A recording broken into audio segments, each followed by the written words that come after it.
एक लड़की, उसके माता पिता बाजार में घूमने के लिए जाते हैं, वहीं एक कार के द्वारा उनका एक्सीडेंट हो जाता है और वहीं उनकी मौत हो जाती है। फिर उस लड़की की देखरेख उसके चाचा चाची करते हैं। एक दिन वही चाचा चाची उस लड़की को एक कोठे पर बेच देते हैं। फिर जो हुआ आगे आप लोगों को विस्तार से बताएंगे। नमस्कार, हम अजीत यादव शेरा भाई, हमारे इस चैनल में आप सबका बहुत बहुत स्वागत है। अगर आप लोग हमारे इस चैनल को सब्सक्राइब नहीं किए हो तो चैनल को सब्सक्राइब जरूर करें, लाइक करें, कमेंट करें। अब कहानी विस्तार से। यह कहानी है उज्जैन शहर की। यहीं एक गांव पड़ता है रुस्तमपुर। यहीं के रहने वाले राम मोहन कुम्हार जी, इनके पत्नी का नाम शीला देवी था। इन दोनों दंपत के बीच में एक ही बेटी थी जिसका नाम रूबी था। रूबी बड़ी ही होनहार, बड़ी ही चंचल और बड़ी खूबसूरत थी। उसके माता पिता उससे बहुत प्यार करते थे। राम मोहन मुंबई में एक होटल चलाते थे। राम मोहन की पत्नी और बेटी घर ही पर रहती थी। राम मोहन का एक ही छोटा भाई था जिसका नाम था मंगल। मंगल की पत्नी का नाम उर्मिला होता है। मंगल घर ही पर रहकर के खेती गृहस्थी का काम किया करता था। समय समय पर राम मोहन मंगल को पैसा भेज दिया करते थे। राम मोहन के पत्नी और बेटी की देखरेख मंगल किया करता था। दोनों भाइयों में बड़ा ही प्रेम था। मंगल कोई भी कार्य करता था तो अपने बड़े भाई से पूछ करके करता था। इधर मंगल अपने बड़े भाई की बेटी रूबी को अपने ही शहर में एक बड़े ही अच्छे स्कूल में पढ़ाता है। धीरे धीरे रूबी बड़ी हो जाती है। एक दिन रूबी अपने ही स्कूल के एक लड़के से प्यार कर बैठती है। उस लड़के का नाम मनोहर होता है। मनोहर भी शकल सूरत में बहुत ही खूबसूरत था, बड़ा ही होनहार था।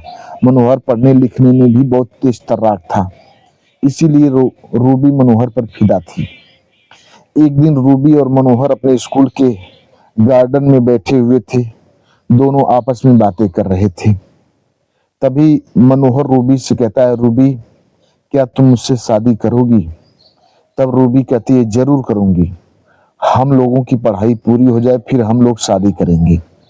तब मनोहर कहता है, पता नहीं तुम्हारे माता पिता हम लोगों की शादी कराएंगे कि नहीं, हम लोगों की शादी के लिए तैयार होंगे कि नहीं। रूबी कहती है, हमारे माता पिता बहुत ही नेक दिल इंसान हैं। वे लोग हमारी बात जरूर मानेंगे और हमारी शादी जरूर कराएंगे। अगर वे लोग तुमसे हमारी शादी नहीं कराएंगे तब मैं पूरी जिंदगी भर कुंवारी रहूंगी। मैं शादी कभी भी नहीं करूंगी। अगर शादी करूंगी तो तुमसे करूंगी, अन्यथा मैं शादी नहीं करूंगी।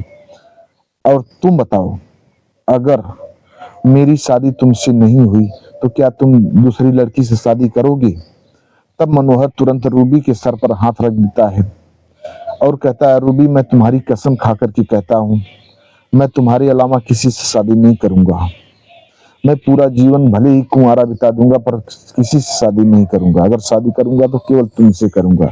दोनों एक दूसरे की बातें सुनकर के हंसने लगते हैं। इधर रूबी के पिता मुंबई से एक दिन घर आ जाते हैं गांव घूमने के लिए। रूबी के पिता घर ही पर बैठे हुए थे। तभी रूबी की माँ शीला देवी अपने पति से कहती हैं कि बरसों आपने शहर ही में बिता दिया, जब भी घर पर आते हैं तो घर ही पर इधर उधर घूमने में बिता देते हैं, हमें कहीं घुमाने नहीं लेकर के चलते हैं। एक बार हमें मार्केट में घुमा करके शॉपिंग करा दीजिए ना। जब इतनी बात राम मोहन सुनते तो हंसते हुए कहते हैं, ठीक है चलो, अभी मैं तुम्हें बाजार में शॉपिंग करा लाता हूँ, फटाफट तैयार हो जाओ। अब शीला देवी फटाफट तैयार हो जाती हैं। तब राम मोहन शीला देवी को अपने साथ अपनी बाइक पर बैठाकर शॉपिंग कराने के लिए बाजार में चल देते हैं। पूरे बाजार में शीला देवी को अपने साथ घुमाते हैं। कभी शीला देवी कपड़े खरीदती हैं तो कभी मिठाइयाँ खरीदती हैं, कभी खुद गोलगप्पे की दुकान पर जाकर के गोलगप्पे खाने लगती हैं। अब धीरे धीरे शाम हो जाता है। सुबह की गई हुई थी, धीरे धीरे शाम हो जाता है। चारों तरफ अंधेरा पसरने लगता है। तब राम मोहन शीला देवी से कहते हैं, अरे भाई अंधेरा हो रहा है, घर नहीं चलना है क्या? तब शीला देवी तुरंत उनके पास आ जाती हैं और उनकी बाइक पर बैठ जाती हैं। राम मोहन जी शीला देवी के साथ घर को चल देते हैं। बाइक स्टार्ट करके शीला देवी को बाइक पर बिठाकर घर को चल देते हैं। जब वहीं मार्केट से बाहर निकल रहे थे तभी उधर से एक तेज रफ्तार कार आती हुई दिखाई देती है। वह कार उनकी बाइक में टक्कर मार देती है और वे लोग वहीं पर गिर जाते हैं। ये दोनों लोग घायल हो जाते हैं और लहूलुहान हो जाते हैं। कार वाला वहां से तुरंत एक्सीडेंट करके भाग जाता है। वहां के स्थानीय लोग दौड़ करके इन दोनों लोगों को उठाते हैं और रोड के किनारे सुलाते हैं और इस बात की सूचना राम मोहन के भाई मंगल को देते हैं। जब मंगल इस बात को सुनता है तो तुरंत आनंद फानन में एक 4 व्हीलर गाड़ी भाड़े पर बुक करता है और 4 व्हीलर गाड़ी को लेकर के वहां पर पहुंचता है जहां उस राम मोहन और उनकी पत्नी शीला देवी सुलाई हुई थी। मंगल तुरंत अपनी गाड़ी में लेकर के इन लोगों को अस्पताल में लेकर के जाता है। वहाँ अस्पताल में इमरजेंसी फीस जमा करता है और डॉक्टर को बुलाता है। इमरजेंसी पीरियड में तुरंत डॉक्टर साहब आते हैं। जब इन दोनों के नब्ज को टटोलते हैं, देखते हैं तो इन लोगों की मौत हो चुकी थी। डॉक्टर साहब कहते हैं इन लोगों की मौत हो चुकी है, अब इन लोगों को घर पर ले जाइए, इनका अंतिम संस्कार करिए। जब इतनी बात मंगल सुनता है तो उसके पैरों के नीचे जमीन खिसक जाती है, वो खूब रोने लगता है। मंगल अपने भैया भाभी की लाश को घर पर लेकर के आता है, गांव घर के लोगों की मदद को लेकर के फिर श्मशान घाट पर ले जाता है। वहां दाह संस्कार करने के बाद घर पर आता है। अब धीरे धीरे इधर इस घटना से रूबी बड़ी ही आहत होती है। वह जब भी अपने घर में बैठती थी अपने माता पिता को याद करके खूब रोती थी। उसके चाचा चाची उसे खूब समझाते थे। एक दिन मंगल रूबी से और अपनी पत्नी उर्मिला से कहता है, धीरे धीरे समय व्यतीत हो रहा था, लगभग 15 से 20 दिन का समय बीत जाता है। तब मंगल अपनी पत्नी उर्मिला से और रूबी से कहता है, अपनी भतीजी रूबी से कहता है कि तुम दोनों जल्दी से तैयार हो जाओ, अब हम लोग मुंबई चलेंगे। मुंबई वाले होटल की देखरेख भी तो करना है। जब भैया थे तब वे ही देखरेख करते थे, अब तो सारा काम हम ही लोगों को करना है।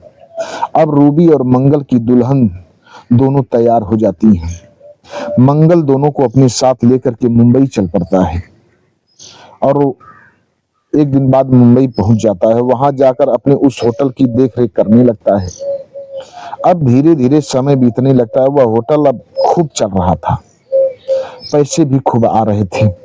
मंगल सारा पैसा ला करके अपनी पत्नी उर्मिला को देता था रखने के लिए। उन पैसों को देख करके उर्मिला बहुत खुश होती थी, क्योंकि इतने पैसे उसे जिंदगी में पहली बार देखने को मिले थे, इसीलिए वह बहुत ही खुश हुआ करती थी। अब धीरे धीरे उन पैसों को देखकर उर्मिला का मन बिगड़ने लगा। एक रात उर्मिला मंगल से कहती है, अगर हमारी एक बात बुरा न लगे तो कहूं।